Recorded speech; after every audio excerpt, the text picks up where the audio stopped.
So Bill, I was really excited when you called and said, "Hey, you're going to be in Arizona and that you're going to be able to come out and visit us." So, thanks so much for doing it, man. I appreciate taking the time. I know you got a busy schedule. Yeah. So, I know that a lot of our fans and viewers here that are going to be seeing the interview. They want to know a lot about you. I know that you've won 3 Grammys. You've done a lot of work, but they want to know a little more about you. What's your heritage? Where you come from? Yeah, that's. I'm glad.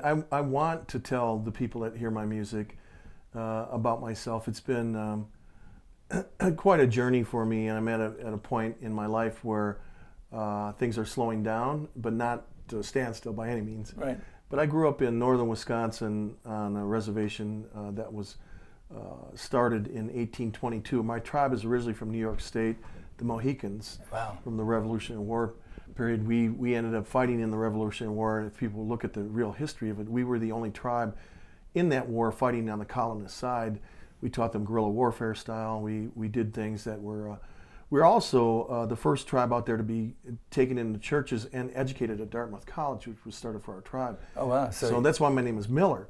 Oh, okay. And a lot of Dutch Reform, Presbyterians came to us, so we were Christianized and educated Indians, and a lot of Indians at that time probably hated us or thought we were just whatever. So did you go to school under Ez? Yes, I did. And I was going to tell you this amazing fact. So when we were removed from New York State after the Revolutionary War, James Fenimore Cooper wrote a book about us called Last of the Mohicans, thinking we were all dead. Right, exactly. We had lost 60, 70,000 men in the Revolutionary War, and we were whittled down to a small number of maybe 1,500. It was way down.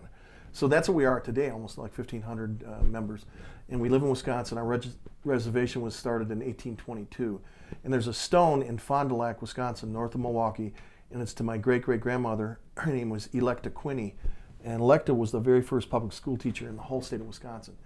And she was our tribal member, leader. Wow. All right. We started the first church there.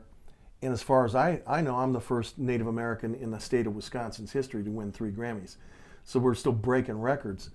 Well, I know you're the only person I know that has won 3 Grammys. But I think my heritage, it goes deeper than that. It's about music, too. I mean, I grew up on the reservation, and I really give thanks to my Creator for allowing me to hear great horned owls at night, coyotes, a lot of things you'll hear out here, too. But listening to nature, and then going to powwows, hearing the drums. But I didn't hear too many flute players, but I did late in the early 70s. I heard a couple of sacred flute players, and I got interested in the flute at an early age because I played trumpet since I was 9. Oh, really? So I was actually more into wind instruments than guitar. At 10 and 11, I started playing guitar. What is it with Carlos Nakai started with the trumpet, and so did you. That's great. He started with trumpet He did too. I know. Bizarre. So when did you start when did you take out? You decide I want music to be my career? Well, that took a while. I think music for me in the beginning was an escape, was a joy. And I didn't realize it was a gift until my music teacher started saying, "You're pretty good. I think you're gifted." And but I still didn't know what's a gift. Well, thank you for the gift. I didn't want to. The last thing I wanted to do was be a professional musician.